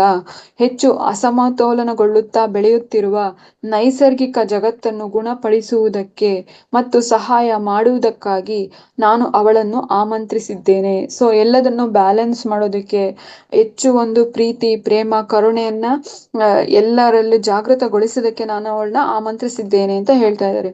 ಅವರ ನೇಗಿಲು ಭೂಮಿಗೆ ತಟ್ಟುತ್ತಿದ್ದಂತೆಯೇ ಒಣ ಭೂಮಿಯಲ್ಲಿ ಒಂದು ಸಣ್ಣ ಬಿರುಕು ಸೃಷ್ಟಿಯಾಗಿ ಆ ಕ್ಷಣದಲ್ಲಿ ಅವಳು ಭೂಮಿಯೊಳಗೆ ಪ್ರಕಟಗೊಂಡಳು. ಭೂಮಾತೆ ವಸುಂಧರಾ ದೇವಿಯೇ ಜನ್ಮ ತಳೆದಳು ಎಂಬ ಸುದ್ದಿ ಹರಡಲು ಬಹಳ ಸಮಯ ತೆಗೆದುಕೊಳ್ಳಲಿಲ್ಲ. ನಿಮಿಷಾರ್ಧದಲ್ಲಿಯೇ ಮಳೆ ಪ್ರಾರಂಭವಾಯಿತು. ಮೊದಲ ಹನಿಯಾಗಿ ಆರಂಭವಾದದ್ದು ಮುಂದೆ ಬಾಯಾರಿದ ಭೂಮಿಗೆ ಧಾರಾಕಾರವಾಗಿ ಸುರಿಯತೊಡಗಿತು. ಜನಕ ಬಾಬಾ ಅವರು ಶಿಶುವನ್ನು ಎತ್ತಿಕೊಂಡು ಮೃದುವಾಗಿ ಎದೆಗೆ ಒತ್ತಿ ಹಿಡಿದುಕೊಂಡರು ಮತ್ತು ಧನ್ಯವಾದಗಳನ್ನು ಅರ್ಪಿಸಿದರು. ಸೊ ಈ ರೀತಿ ಸೀತಾಮಾತೆಯ ಜನನ ಆಯ್ತು ಮಾಸ್ಟರ್ಸ್. ಸೊ ತಪಸ್ಸು ಎಂದರೆ ಸಾಮಾನ್ಯವಾಗಿ ಲೋಕ ಕಲ್ಯಾಣಕ್ಕಾಗಿ ನಿಶ್ಚಿತ ಲಾಭದಾಯಕ ಪರಿಣಾಮಗಳನ್ನು ತರುವುದಕ್ಕಾಗಿ ಯೋಗಿಗಳು ಕೈಗೊಳ್ಳುವ ದೀರ್ಘ ಮತ್ತು ಕಠಿಣವಾದ ಅಭ್ಯಾಸವಾಗಿದೆ ಎಂಬುದು ನಮಗೆ ತಿಳಿದಿದೆ. ನಮ್ಮ ಮಹಾರಾಜರು ರಾಜ್ಯದ ಒಳಿತಿಗಾಗಿ ತಪಸ್ಸಿನಲ್ಲಿ ನಿರತರಾಗಿದ್ದಾರೆ ಅಂತ ಇಲ್ಲಿ ಎಲ್ಲಾ ಜನರು ಮಾತಾಡ್ಕೊಳ್ತಾ ಇರ್ತಾರೆ ಮಾಸ್ಟರ್ಸ್. ಹೀಗೆ ಸೀತಾಮಾತೆಯ ಜನನ ಆಗುತ್ತೆ ಮಾಸ್ಟರ್ಸ್. ಆಮೇಲೆ ಅವಳು ಯಾವ ತರ ಎಲ್ಲಾ ಜೀವಿಗಳಿಗೆ ಕೃತಜ್ಞತೆ, ಗೌರವ ಹಾಗೂ ಪ್ರೇಮ ಭಾವಗಳು ನಮ್ಮ ಜನಕ ಬಾಬಾ ಅವರು ನಮಗೆ ಕಲಿಸಿದ ಘನತೆಯ ಮೂಲ ತತ್ವವಾಗಿದೆ. ಹೆಚ್ಚು ಹೆಚ್ಚು ನಮ್ಮ ಆಹಾರವನ್ನು ಒದಗಿಸಿದ ಭೂಮಾತೆಗೆ ಮತ್ತು ಅವಳ ಮಣ್ಣಿಗೆ ನಮ್ಮ ಕೃತಜ್ಞತೆಗಳು ಅಂತ ಹೇಳ್ಕೊತಾ ಇದ್ದಾರೆ ಮಾಸ್ಟರ್. ಭೂದೇವತೆಯು ನಮಗೆ ಮಗಳನ್ನು ಕೊಟ್ಟ ಮೇಲೆ ನಾವು ಅವಳಿಗೆ ನೀಡುವ ಮರ್ಯಾದೆ, ಗೌರವ ಹಾಗೂ ಕೃತಜ್ಞತೆಗಳು ಇನ್ನಷ್ಟು ಹೆಚ್ಚಾದವು. ತಮ್ಮ ರಾಜ್ಯವನ್ನು ರಕ್ಷಿಸಿಕೊಳ್ಳುವುದಕ್ಕೆ ಅಷ್ಟೇ ಅಲ್ಲದೆ ಸಂಪೂರ್ಣ ನೈಸರ್ಗಿಕ ಜಗತ್ತಿನಲ್ಲಿ ಸಮತೋಲನವನ್ನು ಪುನಃ ಸ್ಥಾಪಿಸಲು ಸಹಾಯವಾಗುವಂತೆ ವಿದೇಹ ಜನರಿಗೆ ಆ ಒಬ್ಬಳನ್ನು ಅವಳು ನೀಡಿದ್ದಳು ಅಂತ ಪ್ರತಿಯೊಂದು ಆ ಒಂದು ಭೂಮಾತೆಗೆ, ನಿಸರ್ಗ ಮಾತೆಗೆ, ಪ್ರಕೃತಿಗೆ ಧನ್ಯವಾದವನ್ನ ಹೇಳ್ತಾ ಇದ್ದಾರೆ ಮಾಸ್ಟರ್ಸ್ ಇಲ್ಲಿ. ಅವಳು ಭೂಮಿಯ ಮಗಳಾಗಿದ್ದಾಳೆ, ಋಷಿಗಳು ಹೇಳಿದ ಮಹಾದೇವಿಯಾಗಿದ್ದಾಳೆ, ಅವಳು ಸ್ವಯಂ ಸೃಷ್ಟಿಗೊಂಡಿದ್ದಾಳೆ, ಅವಳು ಸ್ವ ಇಚ್ಛೆಯಿಂದ ಭೌತಿಕ ರೂಪವನ್ನು ಧರಿಸಿದ್ದಾಳೆ ಎಂದು ಮನೆಯ ತುಂಬೆಲ್ಲ ಪಿಸು ಮಾತುಗಳು ಹರಡಿದವು.